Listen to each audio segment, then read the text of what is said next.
Scrupulosity, the voiceless plague within the church.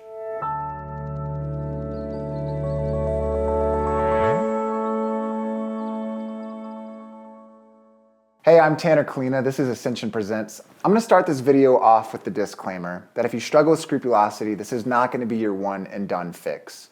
Scrupulosity is a complex thing that oftentimes requires God's grace, other people's help, and a good chunk of time to work through. So this isn't going to be your 9-minute healing, unfortunately. But I do hope that this video sets you on path to get that healing, and I hope that this video sheds some light on an issue that I just don't think we talk about enough. Other disclaimer, I am not a medical expert. I am not licensed to give medical advice, but I do think that therapy and spiritual direction are awesome, and you should sign up for those after this video. In disclaimer, I struggle with scrupulosity a lot. I'm just gonna be honest. I have ever since I started taking my faith seriously back in high school. I went through a big intellectual conversion in high school, but I had yet to encounter the person Jesus Christ, so it hadn't sunk to my heart. But everything was making logical sense. And I remember being in freshman theology class, and I remember having the thought, for better or worse, probable worse, I'm gonna become a saint. I made it my mission. It's still my mission, but I made it my mission, and it was possible, right? We're not animals, we have control over our decisions. So if I wanted to do this, then I could do it. There's a whole lot of problems with that line of thinking, namely that it takes out the one thing that we need, which is God's grace. But because of that, I started creating these bad habits in my mind. And for some reason, I thought that I had to kneel and prostrate in front of every religious sculpture or painting of Jesus that I saw. My high school doubled as an art museum, so that made it a little bit tricky. There were sculptures and paintings everywhere. I was basically doing lunges up and down the halls. and maybe on the surface, I looked like this crazy devout guy, but interiorly, I was just dying. Physically, I was getting tired. Spiritually, I was broken and exhausted. And it sounds silly and extreme, but it created a whole bunch of bad habits that I'm still unwinding today. So it's kind of embarrassing for me to say, but I only say this to show you that you're not hearing this from a stale pamphlet or a confused friend about this. You're hearing this directly from someone who struggles with this as well. I opened up to a friend the other day about this stuff, and he's like, dude, you have scrupulosity, I can't help you with that, get over it. And I was like, oh, okay, yeah, I'll just get over it, you know? And I know he didn't mean bad by that, but it's that kind of mindset, I think, that has kept this issue kind of a hush-hush thing within the church. And it's because of that hush-hushness, that people who struggle with scrupulosity find a lot of shame in this. The International OCD Foundation describes scrupulosity as a form of obsessive compulsive disorder that involves religious or moral obsessions. The scrupulous individual might think that something that they did or thought might be a sin. They're overly concerned with that. It's usually, more times than not, a form of religious OCD. You might be thinking to yourself, what is OCD? Well, I'm glad you asked. It stands for obsessive compulsive disorder. It deals with obsessions and compulsions. What are obsessions? Obsessions are intrusive thoughts. They're thoughts that just enter and exit our mind. We all have those, right? Like turkey, frankincense, globetrotters. I can think of anything at any moment, right? I have thoughts just constantly coming in and out, but the scrupulous mind has a hard time of just letting those go in and out. It latches onto them and then feels bad for thinking them. It's kind of like the whole, don't think of a pink elephant. What did you just do? You probably thought of a pink elephant. The more you try to not think of something, the more you end up thinking it. And the scrupulous person feels bad for thinking it. So that's what obsessions are. But then there's compulsions, which are either behavioral or mental behaviors to nullify or expel an obsession. They're things we do, whether action-wise or mentally, to kind of get rid of those thoughts or make those thoughts seem okay.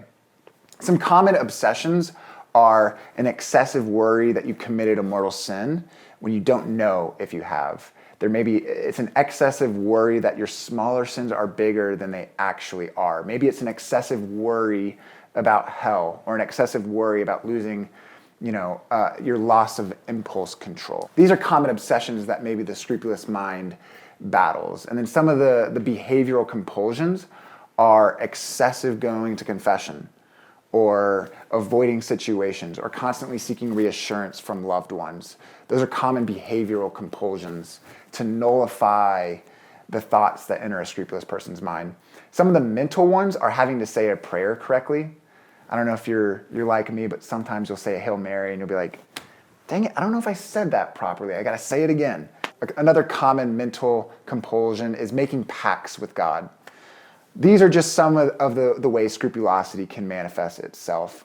And so if you relate to this, or if you click this video knowing that you have scrupulosity, then I do have some things I can offer to you to hopefully help you deal with this in a better way. First thing is, if you struggle with scrupulosity, like I said, it's oftentimes tied to a religious form of OCD. Find a good Catholic therapist and or a spiritual director. These things have done wonders for me. I can't stress enough how vital they are to having. We all have three voices in our head already, right? God, ourselves, and the devil. The scrupulous mind can feel like having a fourth voice in there, which makes it even harder to discern things. Getting outside perspective helps you filter through those and understand really what's going on in there. You're not weak for seeking help. On the converse, you're actually strong. If you think you're weak, turn this video off. You're listening to the biggest weakling of all time, okay? You're strong. Not saying I'm strong, but...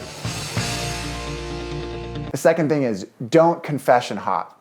Guilty as charged here. Confession hopping is when you bounce from confessor to confessor, church to church, in the hopes of not being seen by the same confessor because you're embarrassed or you carry a little bit of shame with you. If you have scrupulosity, put yourself in front of the same confessor. That way they can get an idea of what's going on with you, they can know your heart more, and they can provide the guidance that you need.